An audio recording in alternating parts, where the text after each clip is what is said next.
Nous, les Suisses, on est les champions des poubelles. Avec 700 kilos par année par personne, la Suisse est le 3e plus gros producteur du monde de déchets. Mais les Suisses sont aussi champions du recyclage, enfin pour ce qui concerne le verre, le papier carton et les bouteilles de PET. Mais pour les autres plastiques, comme ces gros flacons de lessive, souvent il n'y a rien du tout.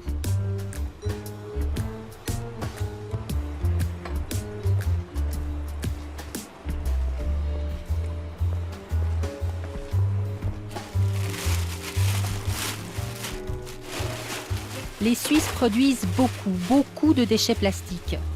Tout compris, inclut le PET et le plastique industriel, c'est 125 kilos par année et par personne.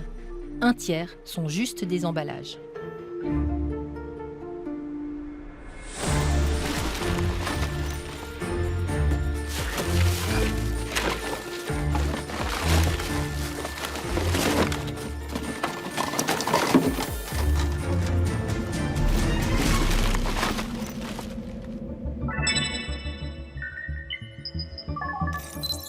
À l'entreprise Serbeco, on est des pros du déchet. Le plastique, c'est complexe à recycler. Bertrand Giraud nous a préparé une démonstration pour les novices que nous sommes. Donc ça représente combien tout ça en termes de Bien ça poids représente approximativement 100 kg, 100 soit kilos. l'équivalent de la production de plastique par une personne moyenne en Suisse, chaque année. Pourquoi c'est si compliqué finalement de recycler du plastique? On parle communément du plastique, mais en réalité, il faudrait parler des plastiques. C'est ça, des plastiques. Puisqu'on a des plastiques complètement différents, voire même des produits qui peuvent sembler uniques, mais qui sont constitués de plusieurs sortes de plastiques, qui sont encore partiellement attachés entre elles. Donc, quand bien même on a des techniques qui permettent d'automatiser le tri de ce type de produit, eh bien, un produit comme celui-ci, qui est constitué de plusieurs plastiques, qu'est-ce qu'on va pouvoir in fine en faire? Aujourd'hui, il n'y a pas de solution miracle. Non. Ouais. Parce que là, par exemple, vous avez combien de sortes de plastique sur celui-là? On a 3 sortes de plastique, plus encore une étiquette en papier qui est collée là derrière. Donc ça fait, pour un simple produit comme celui-ci, 4 produits différents finalement. C'est inimaginable en Suisse d'avoir des gens qui travaillent à séparer. Ah non, parce que si déjà on n'arrive pas par des moyens automatisés à rentabiliser cette chaîne du recyclage, bien s'imaginer qu'au coût des salaires en Suisse, on ne va pas réussir à le faire manuellement. Non, ça c'est pas imaginable. Vous, franchement, quand vous faites vos courses, vous vous rendez compte de ce problème de couches de plastique? Bonjour mesdames, est-ce que vous êtes attentives aux emballages plastiques quand vous faites vos courses? En général, oui. Mais aujourd'hui, franchement, il n'y avait pas beaucoup de temps pour faire les courses. On a un petit peu pris, donc on a fait un peu vite. D'accord. Mais c'est vrai qu'on est attentif. Qu'est-ce que vous achetez pas d'habitude alors? J'essaie d'éviter, franchement, tous les emballages où il y a les biscuits avec le plastique qui couvre, le carton, le replastique et tout ça. Ouais. Je crois que mon mari il en a pris un paquet. Il en a pris un paquet? Vous savez où il est, le paquet? Caché quelque Ah, bah part. peut-être ça? Non, c'est pas forcément ça. C'est pas celui-là, mais je crois qu'il y a un petit paquet de biscuits. Voilà. Ah, voilà. Il est par là, vous le voyez, voilà. Voilà. Ouais. Le produit à éviter. Juste à côté du centre commercial, il y a le petit marché du samedi matin et ses habitués. Je suis obligé de mettre du plastique. Hein. Ouais, bah écoute, voilà. Pour vous, Ce sera le seul plastique. Oui, c'est important. Pourquoi c'est important? Bah parce que j'ai pas envie de mettre du plastique déjà dans mes aliments. Je trouve que c'est pas bon. Et puis pour la planète, aussi bête que ça. Quand vous faites vos courses ailleurs, ça vous choque tous ces emballages? Ah, complètement. Et surtout que j'achète quand même pas mal de bio.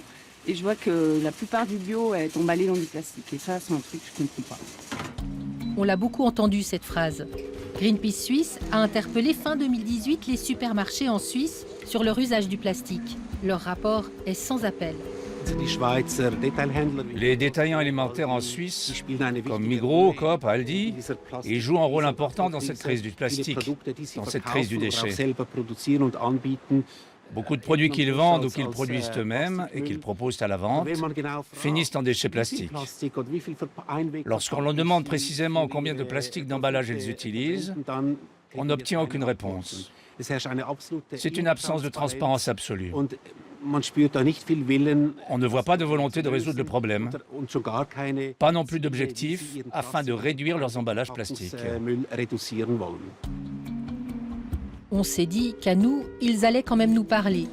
Eh bien non, ils n'ont pas montré plus d'enthousiasme. Coop a catégoriquement refusé toute discussion et nous a même interdit de filmer dans ses magasins, là où tout le monde va.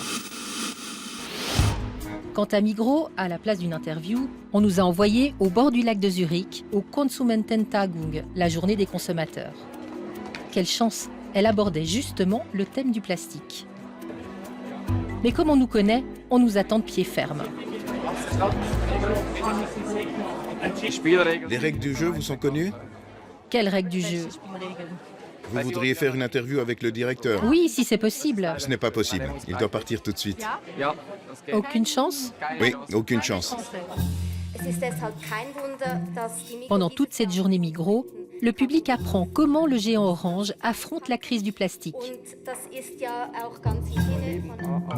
Nous, on attend surtout de pouvoir parler à cet homme, Fabrice Zumbrunnen, le PDG de Migros. Bien entendu, nous faisons aussi des erreurs. Par exemple, et c'est un client qui nous l'a signalé, est-ce que cela fait vraiment sens de vendre des morceaux de pommes sous plastique? Oui. Mesdames et messieurs, nous avons bien vendu ce produit. Mais malgré tout, il ne fait plus partie de l'assortiment. Que voulons-nous vraiment faire? Quel compromis sommes-nous prêts à accepter? Est-ce que nous sommes prêts consciemment à renoncer à de bonnes ventes? Ici, c'est un bon exemple, car la pression n'est pas venue du management, mais de nos clientes et de nos clients qui nous ont dit oui, ça c'est vraiment insensé. Dès la fin de la conférence, on tente le tout pour le tout. Oui, le procédé est cavalier, mais c'est notre seule chance, après des semaines de négociations, d'avoir la voix de Migros dans ce documentaire. Du coup, on ne sait pas sur quelle proportion. On ne décroche pas l'interview, mais Migros, finalement, va nous ouvrir ses portes.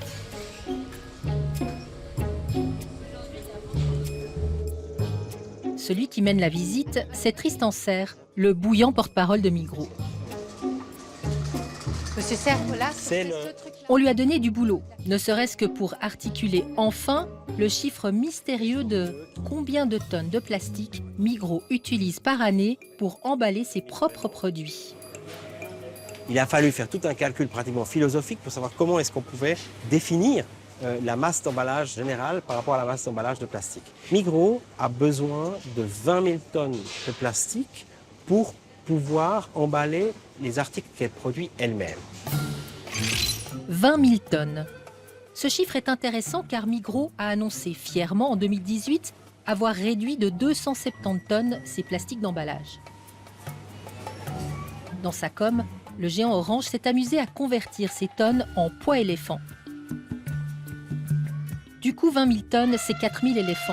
Et leurs 270 tonnes de moins, c'est 50 éléphants.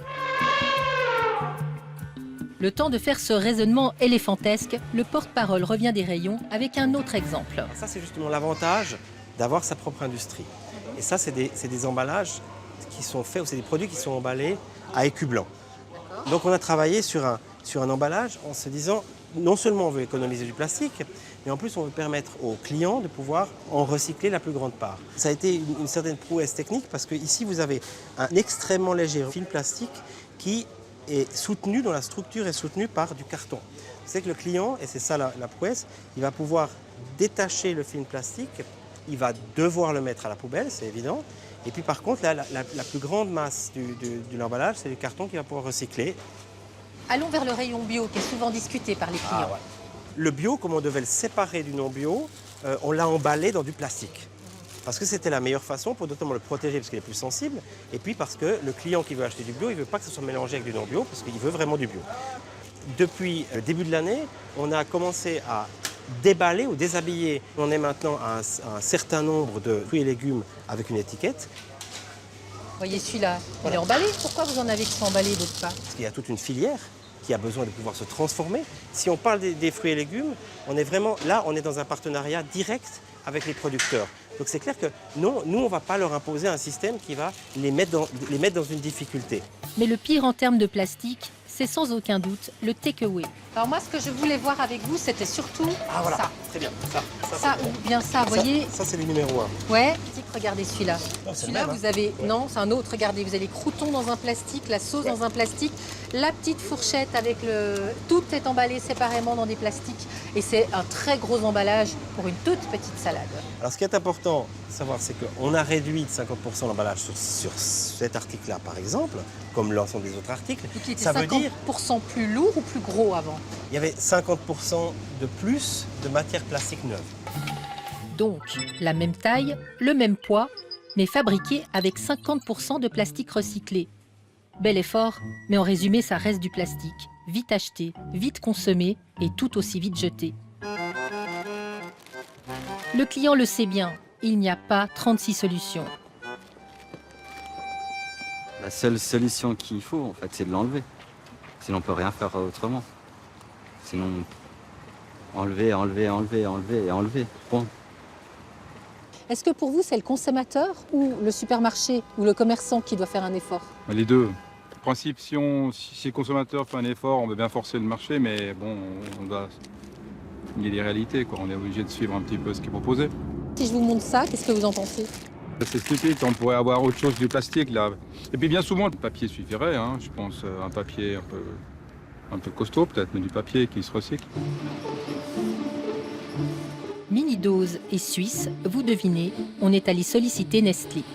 Et on leur a demandé pourquoi continuer toutes ces miniatures si gourmandes en plastique. Ce que vous appelez la mini-dose, il y a un petit peu deux dynamiques. La première dynamique, c'est la praticité qui est demandée par les consommateurs, d'avoir des produits qui soient portionnables, emportables, pour des consommations autres qu'une consommation traditionnelle à la maison. Donc ça, c'est la première raison. La deuxième raison qu'on voit moins de notre monde européen, c'est l'accès à des produits alimentaires de qualité à un prix abordable. Autrement dit, c'est le client roi qui l'a voulu et donc il est responsable. Pour vous, c'est le consommateur qui ne devrait pas le jeter? Alors, ça, ce n'est pas ce que nous disons. Nous disons que lorsqu'il y a une consommation d'un produit alimentaire, le consommateur choisit un produit avec sa main. C'est une décision consciente. Le consommateur consomme le produit et ensuite jette l'emballage ou fait quelque chose d'autre avec l'emballage. Nous pensons que c'est une façon de voir trop simpliste et que Nestlé a une responsabilité dans l'impact que ces produits ont sur tout le cycle de la vie. Et que c'est à eux d'offrir des produits qui n'entraînent pas ce genre de problème. Greenpeace accuse la multinationale suisse d'être le deuxième plus grand pollueur de plastique au monde, après Coca. Nestlé rétorque qu'ils ne les ont pas attendus pour passer à l'action. Leur objectif, 100% d'emballage recyclable ou réutilisable d'ici 2025. 2 milliards de francs supplémentaires viennent d'être injectés en janvier dernier. Il est clair que cette prolifération d'emballage nous fait réfléchir sur différents modèles de gestion des affaires et nous travaillons activement sur des alternatives qui permettent de sécuriser l'alimentation et l'offre aux consommateurs, mais aussi éviter de créer du déchet. En 2019, Nestlé inaugure son institut de recherche à Vevey, où une cinquantaine de scientifiques planchent sur les emballages. Comme ils ont refusé la présence de nos caméras, c'est Madame Crémadès qui nous présente les premières créations. Cette barre de snack est complètement emballée dans du papier. Donc nous y arrivons, de trouver le design produit qui est protégé par le papier. Donc ça, c'est un exemple qui vient d'être lancé, mais il y a beaucoup de choses que nous avons en cours. Est-ce que c'est possible d'ouvrir un emballage? Oui, vous pouvez voir. Oui. Et donc là, on voit que c'est un emballage qui n'est pas plastifié du tout. Ah si, il y a un peu de plastique à l'intérieur. Donc l'emballage est papier, il y a une fine couche, ce qu'on appelle un coating, pour garantir la barrière, donc l'intégrité du produit. Parce que sinon, le produit, si c'est que du papier pur, au niveau des technologies cellulose, on n'a pas encore une barrière assez fine pour éviter l'air de pénétrer et de faire rancir la barre de céréales. Donc, le plastique est plus fin, il est couvert de papier, mais il est toujours là. Qu'est-ce que vous répondez à certains adversaires qui disent « c'est pas une solution, le papier ». Il faut regarder la réalité des choses. Nos approvisionnements papier sont des papiers de forêts pérennes, des forêts qui sont plantées pour le papier. Nous avons tout un programme anti-déforestation chez Nestlé. Bien évidemment, nous n'allons pas toucher aux forêts primaires pour faire des emballages alimentaires. Soyons cohérents. Nous voyons beaucoup d'actions de ces entreprises et la plupart sont des illusions ou des mauvaises solutions. Par exemple, passer d'un emballage jetable en plastique à un emballage jetable en papier ne résout pas le problème, parce qu'il n'existe pas suffisamment de cellulose durable pour produire l'emballage papier. Donc, pour ce papier, il faudra abattre des forêts importantes pour le climat, celles dont nous aurions justement besoin pour protéger le climat. Le papier serait une vraie fausse solution. Nous savons que nous produisons au niveau mondial 350 millions de tonnes de plastique par année. C'est 24 fois plus qu'en 1964. Et dans les prochaines années, ce total va encore doubler, voire même quadrupler d'ici 2050. Si rien n'est fait, on va finir dans une gigantesque crise du plastique.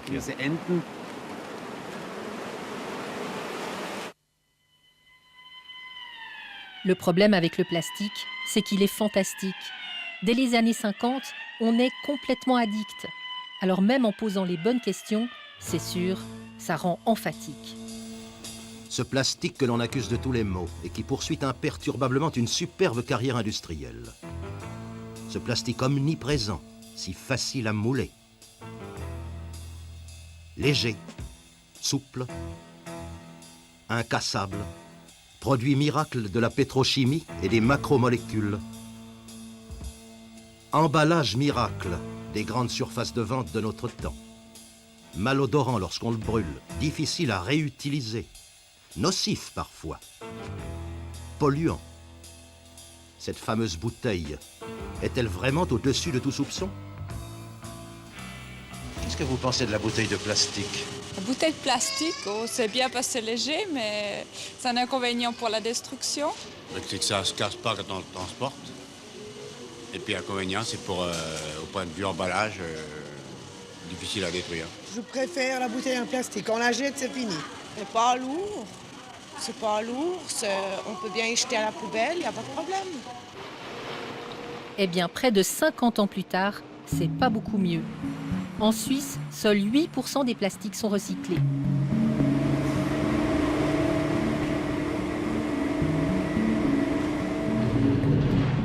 L'ensemble des déchets ménagers suisses finissent à l'incinération, comme ici, à l'usine des Cheneviers à Genève, la plus grande de Suisse romande. L'usine actuelle, elle est capable de traiter à peu près 250 000 tonnes de déchets, tout type de déchets compris. Nous, on va recevoir des déchets des ménages, des citoyens genevois, et puis des entreprises qui sont actives sur le canton. Combien est-ce que ça coûte d'amener les déchets ménagers par tonne? Alors actuellement, c'est aux alentours de 270 francs la tonne. Voilà, ici on est au pied des fours. Voilà. Les deux fours sont absolument identiques. On a vu le déchargement des déchets dans les fosses de stockage, et puis après on introduit nos déchets à l'intérieur du four. Les déchets brûlent à peu près à une température maximum de 850 degrés et puis passent plusieurs heures à l'intérieur du four. Nous, on doit n'avoir aucun imbrûlé à la sortie de nos fours. Et en particulier le plastique, il reste rien. Alors en plastique, il reste rien du tout. Idéal, il ne reste rien du plastique et cela fournit en plus de l'électricité à 3% du canton de Genève et de la chaleur pour plusieurs quartiers. Là, on a vraiment la vue sur l'ensemble de nos deux fours et en particulier ce qu'on voit à droite et à gauche, c'est nos chaudières. Donc c'est là où on va récupérer l'ensemble de l'énergie, de la combustion pour la transférer à de l'eau qu'on va vaporiser et donc obtenir une vapeur à très haute température. Au bout du processus, il y a quand même les fumées. Bonjour. À Genève, comme dans toute la Suisse, la loi est super stricte. L'air et l'eau autour de l'usine sont sous surveillance H24 et les analyses confiées à des organismes indépendants vont très loin dans le détail. On fait des prélèvements dans le sol, on fait des prélèvements sur certains végétaux tels les feuilles de chêne. On a une station de mesure aussi qui comptabilise les retombées atmosphériques aux alentours des cheneviers.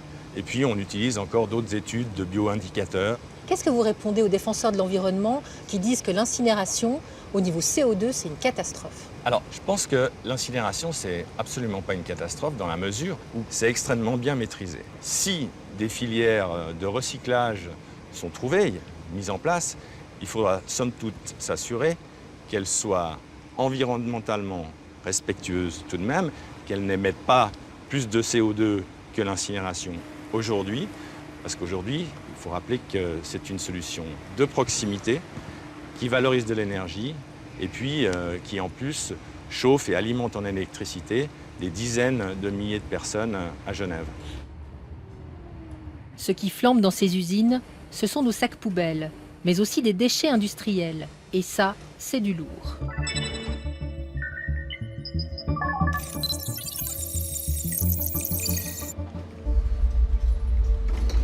On retourne chez Serbeco.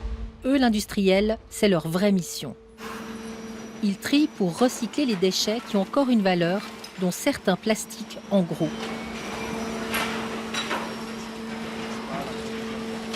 On a derrière moi du carton, mais on a aussi, pour ce qui nous intéresse, certains types de plastiques, comme les tuyaux bidons, des films qui vont pour partie pouvoir être revalorisés sous forme matière. Donc après broyage, ils vont être transportés, puis lavés, granulés, etc. pour resservir à l'industrie. Ce recyclage était rentable autrefois. Là, on est typiquement dans une période où même sur les plastiques transparents, on a une chute encore massive de prix, qui fait qu'aujourd'hui, on n'a plus de valeur ajoutée à préparer des lots pour la valorisation matière, c'est-à-dire qu'on n'arrive plus du tout à financer nos opérations. Et malheureusement, c'est des plastiques qui deviennent un combustible. Autrement dit, ça finit au feu. En fait, il n'y a presque plus d'intérêt à recycler le plastique.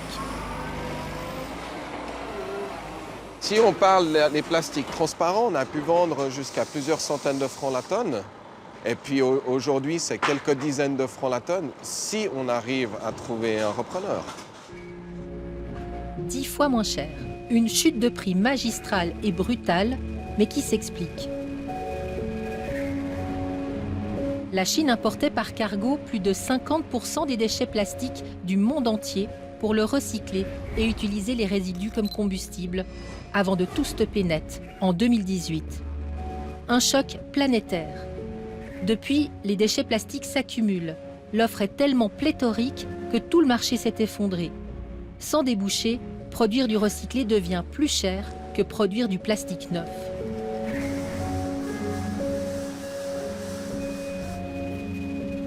On vous explique. En Suisse, le chouchou de la récup, c'est le PET. Et ça marche bien parce que dans les prix des bouteilles, 2 centimes environ sont pour le recyclage. Rien en revanche pour les flaconnages en PE, ces flacons de lessive, de lait ou de shampoing. Du coup, les recycler n'est pas rentable. Serbeco a tenté et a renoncé. Et pour eux, l'option de s'en débarrasser en Asie, c'est impensable. Nous, si on veut équilibrer nos coûts, on va devoir facturer 3 fois le prix que lui coûterait l'élimination de ce déchet au travers de la filière d'incinération, ce qui est majoritairement le cas aujourd'hui. Ah bon ? Les flaconnages seraient majoritairement incinérés ? Mais pourtant, les grands magasins annoncent fièrement qu'ils les recyclent. Nous, on a commencé en 2013 à récupérer les bouteilles de PE. On a été les premiers à le faire. Le PE, c'est les flaconnages, c'est-à-dire c'est tout ce qui n'est pas du PET. Mais tout ce qui est refermable, ça c'est important. Et tout ce qui est refermable. Alors, traditionnellement, ce qu'on fait avec ces produits-là, parce que c'est pas du plastique d'excellente qualité, c'est mélangé généralement.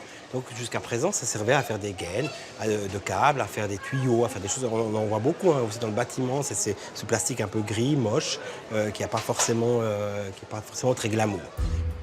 Bon, nous, comme on doute de tout par principe, on a imaginé une combine pour vérifier la filière de ces flaconnages. Pour nous aider dans cette entreprise, on a fait appel à un détective privé qui, pour des raisons professionnelles évidentes, va rester anonyme. Bonjour. Bonjour. Alors voilà, je vous ai apporté les 2 flacons. Oui. Donc l'idée, c'est d'installer à l'intérieur le tracker pour qu'on puisse ensuite les suivre.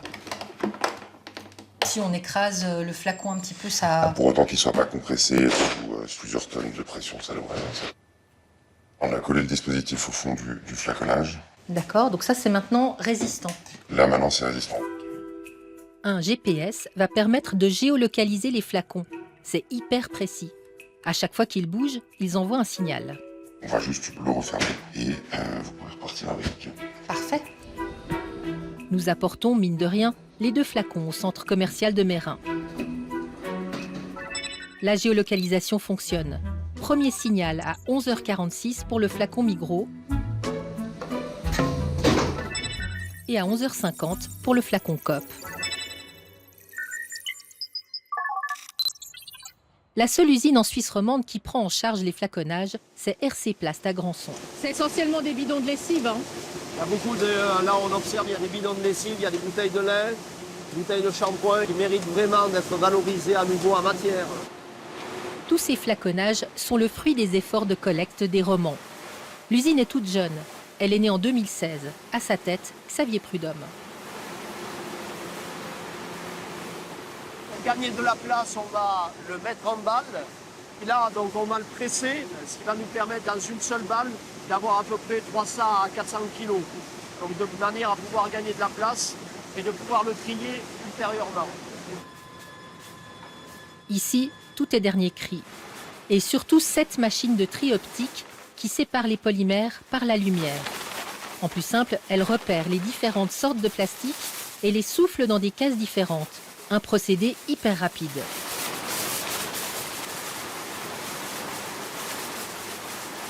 Et là, vous en recevez combien finalement de ces bouteilles de plastique? En quantité? Ouais. Quelques centaines de tonnes aujourd'hui par année. C'est vraiment rien. Non. On en reparlera après, ouais, mais ouais. C'est vraiment pas beaucoup. On pense que le potentiel, il est d'environ 15 000 tonnes par année. 15 000 tonnes de potentiel. Comment expliquez-vous cette différence? La différence entre quelques centaines de tonnes et quelques milliers, il y a plusieurs raisons. D'abord, RC Plast est une usine récente. Deuxièmement, dans certains cas, il y a le prix aussi, puisque ce recyclage de flaconnage a un juste prix qu'il faut demain accepter de payer. Et puis pour finir également, il y a le fait de mettre en place cette collecte auprès d'une commune ou auprès de la grande distribution. C'est aussi du travail, c'est des efforts. Et donc ça peut être des freins aussi à ce développement. Mais la grande distribution ne vient pas que vers vous, manifestement, sinon il y en aurait beaucoup plus. Oui, sinon il y en aurait beaucoup plus, effectivement. Donc ça part où, le reste? Ce que vous n'avez pas va où? Alors aujourd'hui, les plastiques ont plusieurs filières. La première filière, c'est l'incinération, la valorisation thermique. Compris le flaconnage? Oui, ça peut être également une filière. La deuxième filière peut être les cimenteries, qui ont besoin aussi de combustible de substitution. Puis après, la troisième filière, c'est la valorisation matière. C'est celle que nous proposons, que nous prenons. Un certain nombre de nos flaconnages finissent chez un partenaire industriel qui va lui fabriquer des granulés et qui vont servir par exemple à refabriquer des tuyaux de canalisation en PE. Donc on est vraiment là dans un cercle vertueux du recyclage où le plastique redevient du plastique. Donc ce que vous nous dites, c'est que normalement, on devrait valoriser ces flaconnages, oui, mais que ce n'est pas vraiment le cas puisque vous n'en avez que quelques centaines et vous êtes un peu les seuls en Suisse romande à proposer ça. On est les seuls en Suisse romande à proposer ça. Alors on peut aussi penser qu'il y a une partie qui est exportée, ça c'est aussi une possibilité bien entendu. Ça vous étonne? Nous aussi. Du coup, notre petite expérience de traquage de flaconnage pourrait s'avérer plus intéressante qu'on pensait. Après quelques semaines, le GPS dans le flacon Coop s'est éteint. C'est pas de chance, la batterie est morte. Mais entre-temps, on a pu suivre son tracé jusqu'à un entrepôt Coop dans le canton de Vaud. Comme Coop a refusé toute communication, nous ne pouvons pas vous dire où ce flacon finira sa vie.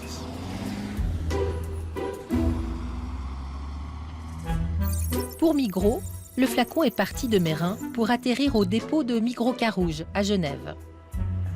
On y retrouve Jean-Bernard Pouget, responsable logistique, entrepôt et transport à Migros Genève. Il nous explique la suite. La benne est là, donc on va avoir du flaconnage. Ah bah parfait. Ça arrive des magasins dans un sac prévu à cet effet. Oui. L'opérateur doit défaire le sac et bien entendu ne vider à l'intérieur que les produits qui correspondent à du flaconnage. C'est combien de temps de collecte ça? Ça peut être déjà 15 jours. Ouais. Donc vous voyez, il y a des erreurs. Il y a une nécessité de refaire le tri. Oui, il y aura un deuxième tri.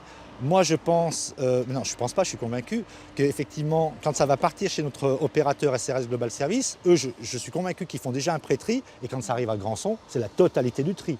Et là, normalement, ce qui sort des chaînes de Grandson, c'est nickel. Nickel.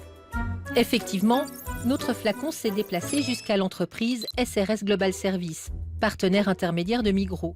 Mais, depuis des semaines, il ne bouge plus. On se renseigne auprès de RC Plast à Grandson. Nous ne recevons plus les flaconnages de Migros Genève depuis le mois de février-mars 2019. Est-ce qu'auparavant, vous receviez les flaconnages de Migros Genève? Oui, nous recevions l'équivalent de 2 à 3 camions par année à peu près, donc soit entre 40 à 50 tonnes de flaconnage par année. Oui. Bizarre. On vérifie auprès de Migros Genève. C'est précisé dans le contrat. Oui, c'est précisé que nous souhaitons absolument que, effectivement, SRS Global Service ait cet exutoire-là qui est Granson, puisque Granson est notre prestataire ancestral. Évidemment, on va voir SRS Global Service.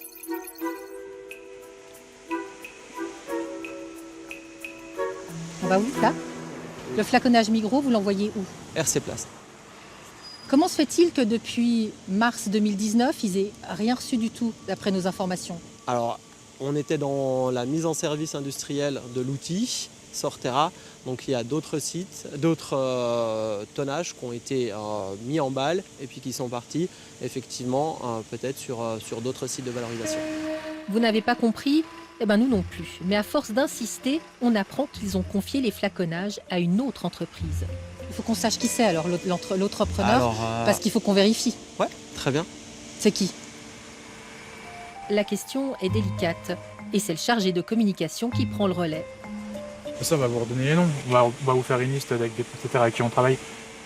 Si jamais il s'avérait que la destination finale n'est pas Granson, est-ce que vous allez prendre des mesures? Alors, pour l'instant, je dois vérifier, puisque ça, c'est ce que vous annoncez. On doit faire des vérifications. Maintenant, moi, je suis convaincu que notre prestataire respecte notre engagement, et leur engagement surtout. Voilà. Vous êtes convaincu? Je suis convaincu. Là encore, l'interview se passe sous haute surveillance des porte-paroles. C'est clair. Conclusion de l'affaire, Migros Genève a décidé d'accorder une deuxième chance à son entreprise partenaire. Selon notre enquête, les flaconnages entre mars et décembre 2019, au lieu d'être traités en Suisse, ont été exportés vers l'Allemagne et la France. Bon là, on parle de 40 à 50 tonnes, un tout petit volume, mais qui s'inscrit dans le chiffre très impressionnant des 90 000 tonnes de déchets plastiques exportés chaque année par les entreprises suisses. Évidemment, on a eu envie de savoir qui ou quoi, et là, impossible. Même notre équipe de data journalistes n'a pas pu aller beaucoup plus loin, car c'est du commerce privé. Les pays destinataires sont principalement nos voisins européens, et surtout l'Allemagne.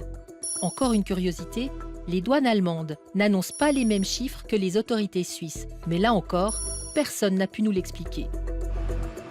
Face à cette opacité, on s'est tourné vers l'Office de l'environnement.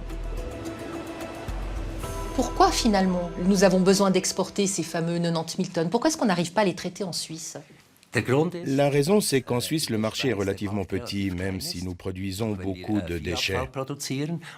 Et si vous voulez avoir une possibilité de recycler, vous devez remplir 2 conditions préalables. Il faut tout d'abord avoir une quantité que vous pouvez recycler et pour lequel un marché existe. Et il faut trouver quelqu'un qui veuille acheter ce produit. Deuxièmement, il faut avoir un système de financement. L'élimination des déchets par une usine d'incinération ou par une entreprise de recyclage, cela coûte quelque chose. Pour qu'une entreprise puisse tourner de manière rentable, tous ces facteurs doivent être remplis. Lorsque les déchets plastiques ne sont pas mélangés avec d'autres déchets, ils passent la frontière librement. Le conducteur doit juste avoir des documents en règle. Est-ce qu'on a une possibilité d'avoir une traçabilité de ce qui passe la frontière? La traçabilité est difficile. Quand il n'y a pas besoin d'autorisation particulière, on peut travailler qu'avec des contrôles aléatoires, puisque tout est basé sur la déclaration spontanée des transporteurs. Des contrôles aléatoires ont bien lieu aux frontières, mais évidemment, on ne peut pas contrôler chaque marchandise.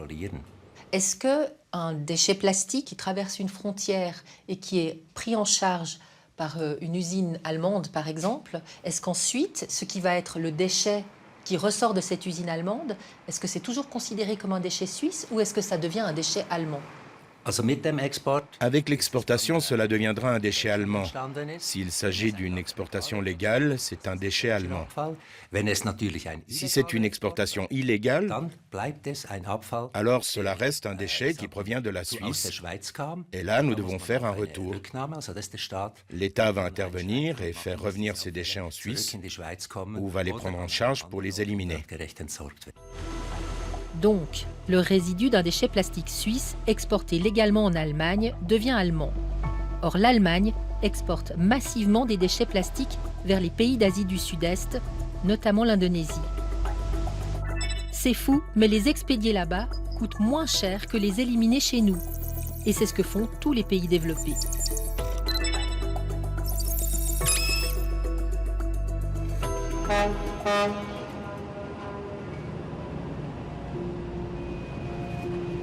On aurait bien voulu profiter des plages de Bali. Au lieu de ça, nous voilà dans le port industriel de Surabaya, le plus important port d'Indonésie.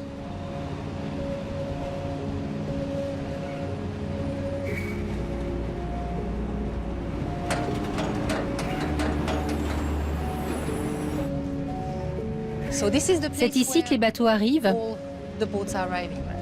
Oui. Est-ce qu'il y a beaucoup de cargos qui viennent de l'étranger? Il y a beaucoup de cargos, beaucoup de containers qui viennent de l'étranger. Vous avez des importations de l'Allemagne et de la France? Oui. Les deux? Oui, les deux.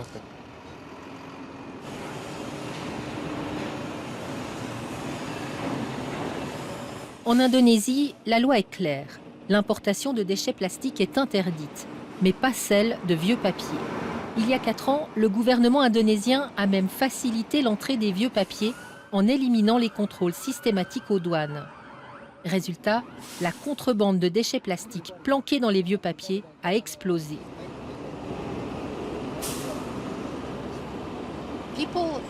Les exportateurs vers votre pays savent que ce n'est pas permis. Pourquoi ils essayent? Parce qu'en Indonésie, certaines personnes en tirent profit. Vous voyez ce que je veux dire? Des profits. Qu'arrive-t-il à celui qui est attrapé avec des déchets plastiques illégaux? Lui ou elle sera puni avec une amende ou la prison. Et que se passe-t-il avec le conteneur? Le conteneur sera réexporté vers le pays d'origine. Par exemple, l'Allemagne, les États-Unis, l'Australie et beaucoup d'autres se sont vus réexporter des containers. Avez-vous eu récemment des containers que vous avez dû renvoyer vers la France ou l'Allemagne? Oui. Qui va payer pour ça? L'importateur, la personne ou la compagnie qui l'a amené en Indonésie, ils vont payer.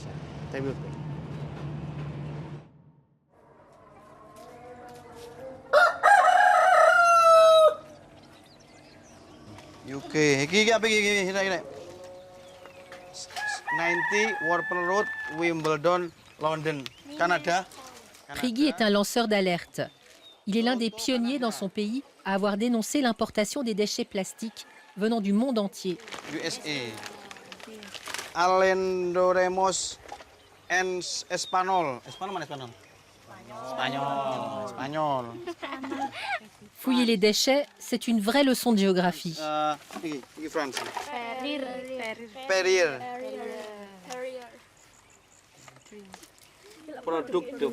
Biologiste de formation, Priggy a créé l'ONG Ecoton il y a 20 ans déjà pour dénoncer les méfaits du plastique sur l'environnement.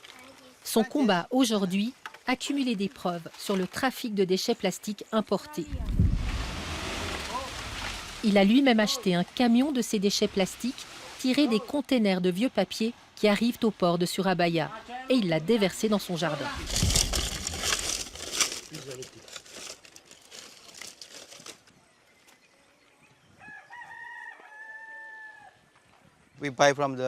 Nous les avons achetés à l'usine de vieux papier à Mojokerto, parce que dans Java Est, nous avons plus de 22 usines de papier et toutes utilisent des déchets papier comme matériel brut.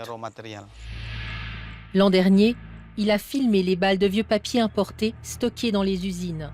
On les reconnaît au premier coup d'œil. Celles qui sont blanches, au lieu d'être brunes, sont bourrées de plastique.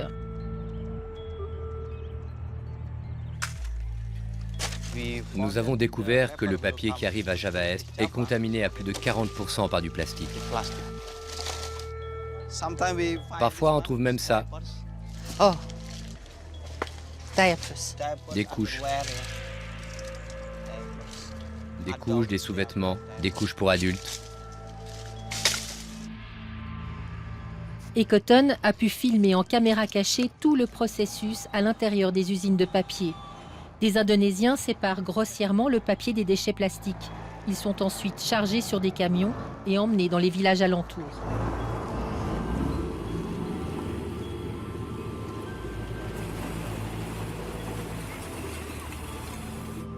Notamment pour les habitants de Bangun, c'est devenu tout un business. Ça rapporte plus de trier les déchets que de cultiver le riz. Ils n'ont pas du tout apprécié que Prigui montre leur village noyé de plastique et étouffé par les fumées des résidus brûlés.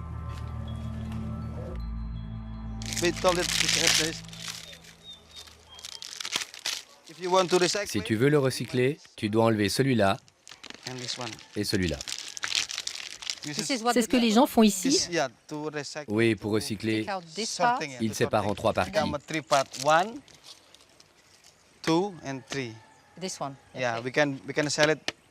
On peut le vendre 2 € pour 1 kilo.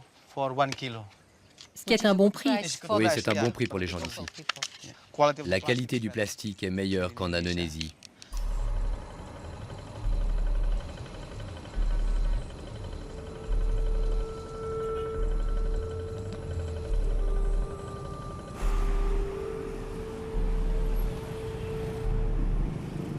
Nous décidons d'y aller à Bangun, voir par nous-mêmes si la situation a changé. En essayant de retrouver les lieux de tri sans trop se faire remarquer, on tombe sur un villageois qui comprend tout de suite ce qu'on fait là. Vous êtes intéressé par l'usine de papier de Pakrin? Il faut y aller, voir par vous-même.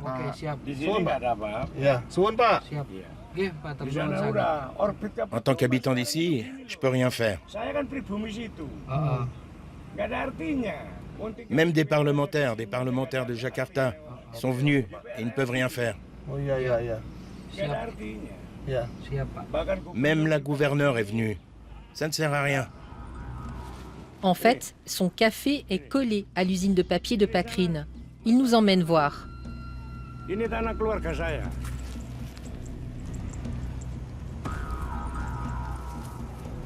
Par-dessus le mur, on peut voir les balles de vieux papier desquelles les villageois de Bangun retirent le plastique. Comme tout le monde, notre homme a aussi un tas de déchets. Ils sont tous importés. Ok. Italie. C'est Danemark. Non, NL, c'est Hollande. On achète les déchets dans cette usine. Ils coûtent entre 150 000 et 200 000 roupies par camion. Ensuite, si je fais le calcul, on peut obtenir entre 700 000 et 800 000 par camion. Des gros camions. Ça fait un sacré bénéfice. Mais seuls 20% des déchets sont recyclables. Tout le reste est brûlé.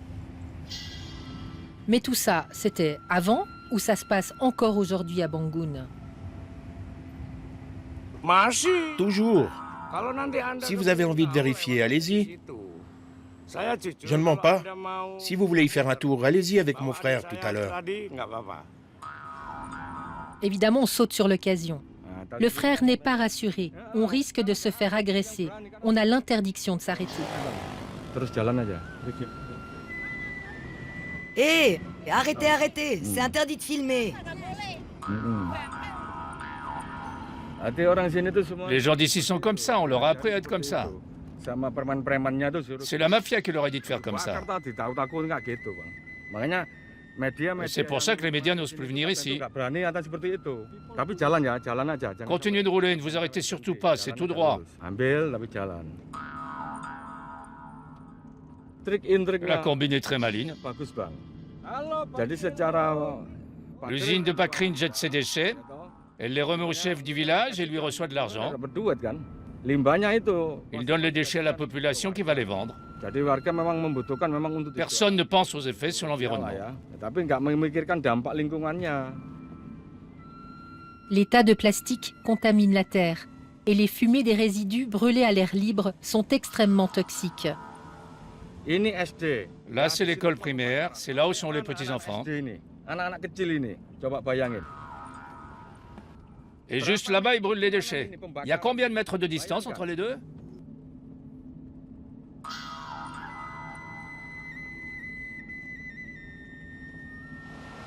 Tous ces déchets arrivent ici parce qu'à nous, pays développés, ça nous coûte moins cher. Mais c'est eux, en Indonésie, qui en payent le prix écologique et sanitaire.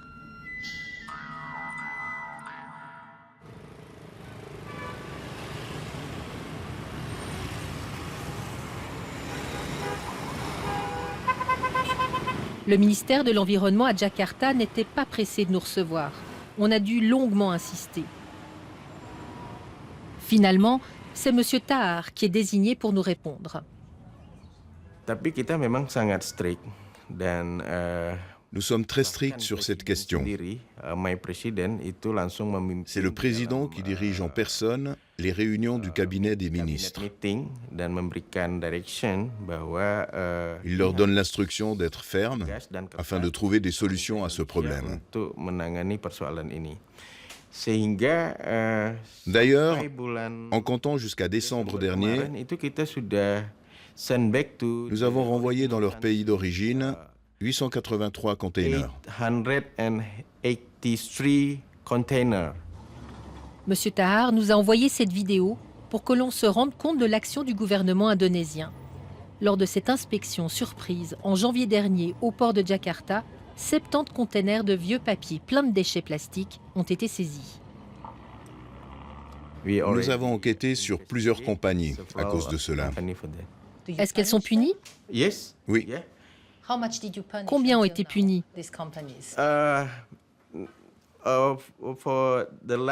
L'année dernière, comme les containers étaient encore à la douane, nous les avons seulement renvoyés dans les pays d'origine, à savoir les États-Unis, l'Europe ou l'Australie. Mais pas de punition, seulement le renvoi. La mise en œuvre de la loi est toujours en cours. Parce que pour la mise en œuvre, on a besoin de temps. Et en attendant, ça continue. On l'a constaté à Bangun, le village aux déchets. On l'a aussi vu à Tropodo, une ville voisine, repérable de loin avec ses usines qui crachent une fumée noire. Elles produisent toutes du tofu et alimentent leur four avec les résidus des plastiques importés.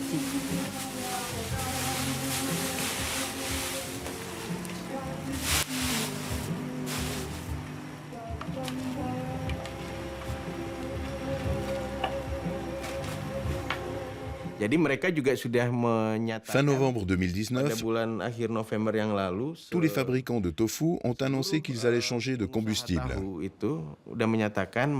qu'ils allaient passer des déchets plastiques à l'alternative, à savoir les copeaux ou les palettes de bois ou encore le gaz produit par l'usine locale. Je pense qu'ils ont déjà beaucoup changé. Visiblement pas dans cette usine où nous avons pu entrer. Le problème, c'est que le plastique est un combustible efficace et bon marché. Il permet de réduire de 20% le coût de production du tofu.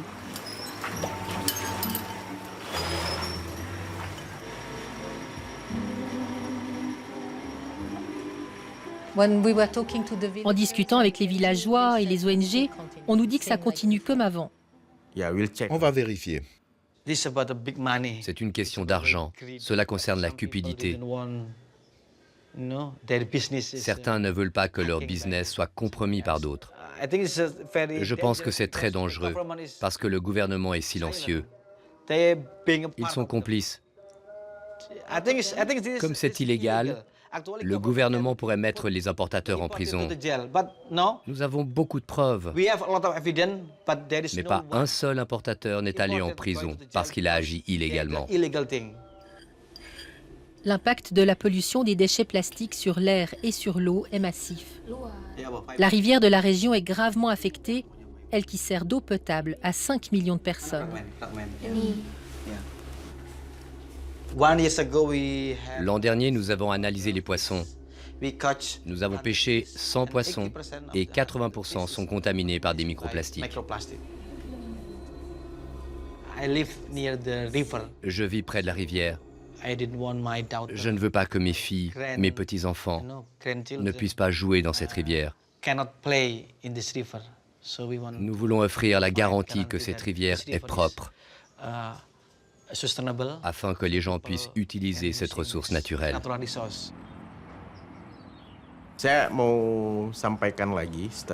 Je voudrais ajouter que ce problème de déchets n'est pas uniquement le problème des pays importateurs, mais cela concerne les pays du monde entier. Parce que la source vient des pays développés. L'Indonésie, la Malaisie et d'autres pays d'Asie du Sud-Est tentent bien de renvoyer à l'expéditeur des centaines de containers de déchets plastiques illégaux. Nous sommes ici pour inciter les pays développés à revoir leur gestion des déchets et stopper l'envoi de leurs déchets vers les pays en voie de développement. Mais tant que le business rapporte, tant qu'il n'y a pas de vraies sanctions, nos déchets plastiques continueront d'affluer vers les pays d'Asie du Sud-Est. Pire, Greenpeace l'a prouvé en traquant des cargos de déchets. Certains containers censés être réexportés vers leur pays d'origine ont été simplement détournés vers l'Inde, où se trouve déjà la plus grande montagne de déchets au monde. Rapatrier des déchets coûte cher, et personne n'en veut, ni ne veut payer pour ça. Le trajet des cargos passe par le 7e continent, ce fameux continent de plastique. Et tout à coup, on a un affreux doute que personne n'a pu nous enlever. Et si tout finissait ici, en pleine mer ?